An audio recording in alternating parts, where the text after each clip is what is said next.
As I've said previously, when we learn ukulele, most players want to get into a group situation where they can just strum their chords and sing their songs. And to that end, what we've done first is learn a bunch of our chords. This is one of the easiest ways to get started. We've learned our C chord, C7, F, G7, and C. You should practice those in that order with any rhythms you like. G7s lead to Cs, as you know. C is the 1, F is the 4, G7 or G would be the 5. From F, we also learned we could do an A minor by removing the pointer, a D minor by adding the ring finger. From there we can develop more chords like the full D chord, where we have 3 strings covered at the 2nd fret, the A and the A7. On previous lessons you have images of all those. You should have them written out, and those should be part of your practice every day, as should be the note naming. G, C, E, A, E, C, G. Get these memorized as best you can, going up and down, back and forth across the strings. C, E, and A are the open strings we use in our C scale. We've learned how to go from C to 2nd fret D.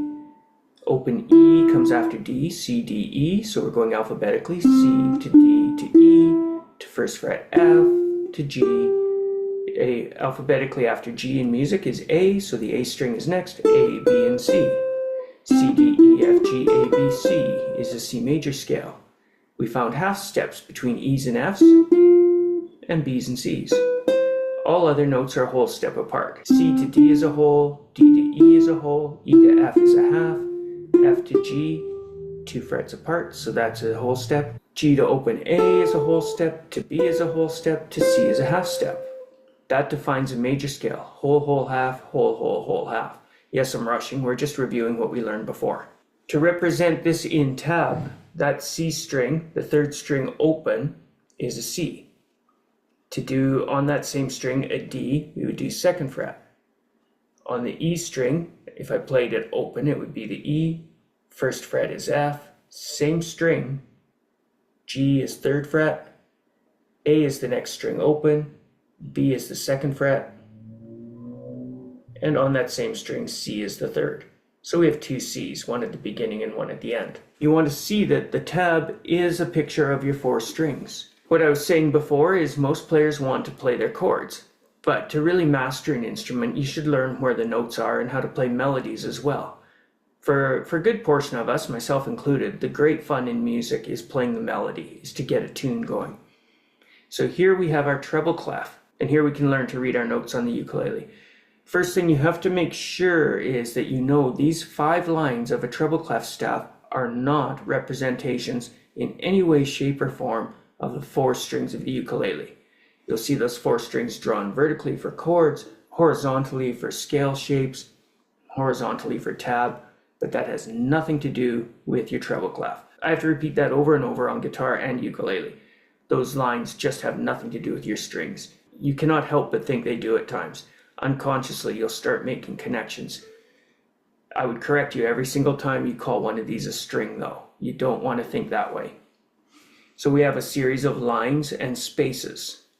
We're not going to use all this today, but all the notes on lines can be represented with the acrostic, "Every good boy deserves fudge." This E represented on the bottom line is this open E that we play. Between E and G, we know we have an F note. There's the F note in the space. Between G and B, we would have this A note, also in a space. So the space notes rhyme with the word face. The letters F-A-C-E give you the notes in the spaces. Every good boy deserves fudge, the notes on the lines. You've heard those before, but do memorize them. Also make sure you can keep your acrostics straight. On your ukulele, the strings are "Good children eat apples," G-C-E-A. On the staff, for every single instrument there is, vocal, piano, trumpet, whatever you're playing, it's "Every good boy deserves fudge" on the lines of a treble clef staff.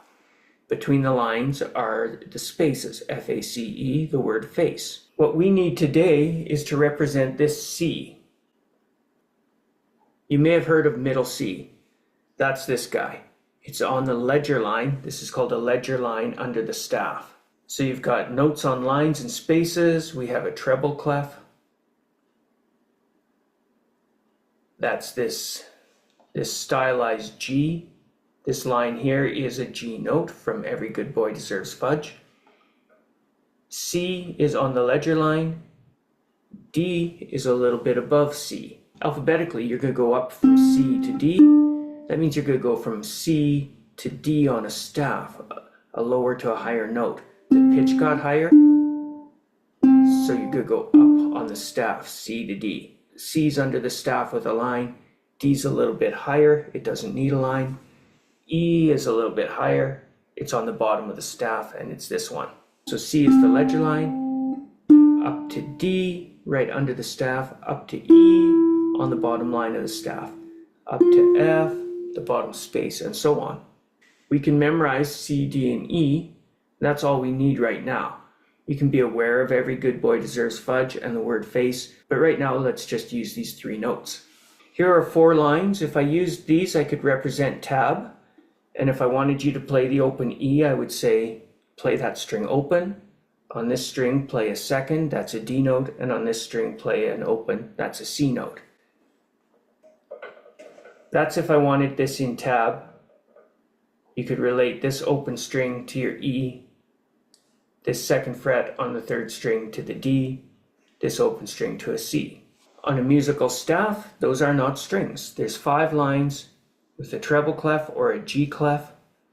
If I want that E, I'd represent it on the bottom line, every. E for Every Good Boy Deserves Fudge. D is a little lower than E, and C is lower than D. So here we have E, D, and C, which you've seen before. And I want that again, E, D, and C. You can practice writing out staves and writing the notes yourself. You can practice filling them in and naming them. If you would go back on this website, there's a playlist called Note Reading, and although I demonstrated on guitar, all of these theories and systems are identical. You should go back there and learn how to read notes from there. I'll do it all here too, but I don't want to spend as much time on the ukulele note reading and go into as great a depth as I did on the guitar. So you can go there to practice note reading, and there's a recommendation in there for the Cora B. Aarons note reading book. It's called The Rudiments of Music, which you could get to practice this as well. I've also pictured this book, and you can get that to read your notes too. We have E, D, C once. This E on the line will be found on the 2nd string E. There's nothing about that line that tells you this is 2nd string. You're just reading a code here. It's like a treasure map. Here's instructions, and here's the map of the area. So you figure out this is E from Every Good Boy Deserves Fudge. This tells you to play the open 2nd string. After a while, you memorize all of these details. D is under E. It's a little lower. So if you've got E here, D is the note below it, and it's that 2nd fret note that you've memorized. C has the line through it. Memorize your C with the ledger line is open C. Ledger lines and opens have nothing to do with each other. That just happens to be the height it is on the staff. To remember that that's a C, sometimes I make him into a cat. You can see that ledger line through the note as whiskers. Here they are again, E, D, and C. Now I have 4 C's. 4 D's, D's are 2nd fret, and E, D, C again. Right now I've represented no rhythms here. I've just given you generic notes. These look like whole notes if you know how to count to 4 on whole notes, but I'm not worrying about that at the moment. I'm just saying, what are the pitches? E, D, and C.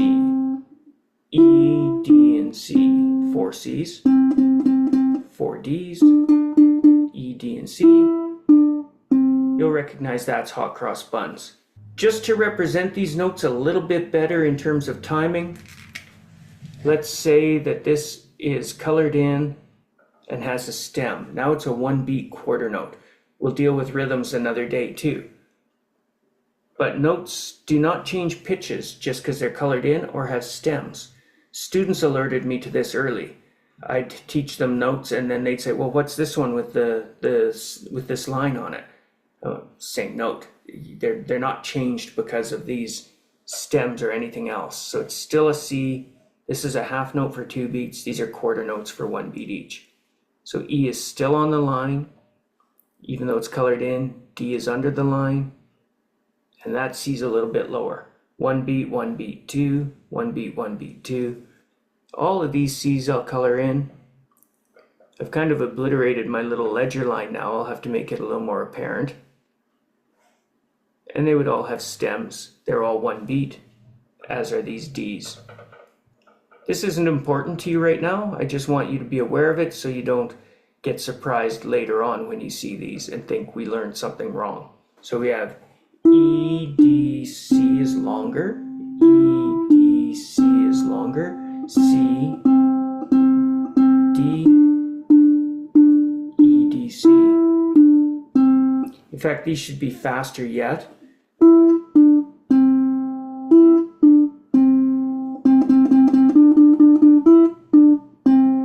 I'm going to do that too, just to give you the proper appearance of them. To make those faster than quarter notes, I'll apply a beam to them. Now they're eighth notes, they're half a beat each. And these are faster as well. So we've got 1 beat, 2 beats, 1 beat, 2, half a beat each, and then 1, 1, and 2 again. We'll deal with all our counting as time goes, but that'll just give you what it should look like. Don't worry about it right now, just get good at discerning the note names. E, D, C, and memorize where they are on your instrument. C's, D's, E, D, C. So that's Hot Cross Buns in standard notation on a treble clef staff, compared to tab, which is 4 lines which represent your ukulele strings. The staff does not. Just try to keep those 2 or 3 things straight. Learn Every Good Boy Deserves Fudge and Face. And we'll work on note reading a little bit at a time as we go. Every time we sort of peak on having too many chords to deal with, we'll take a little break to work on notes. When we get a little tired of those, we'll go back to chords and songs. Take her easy, guys. See you later.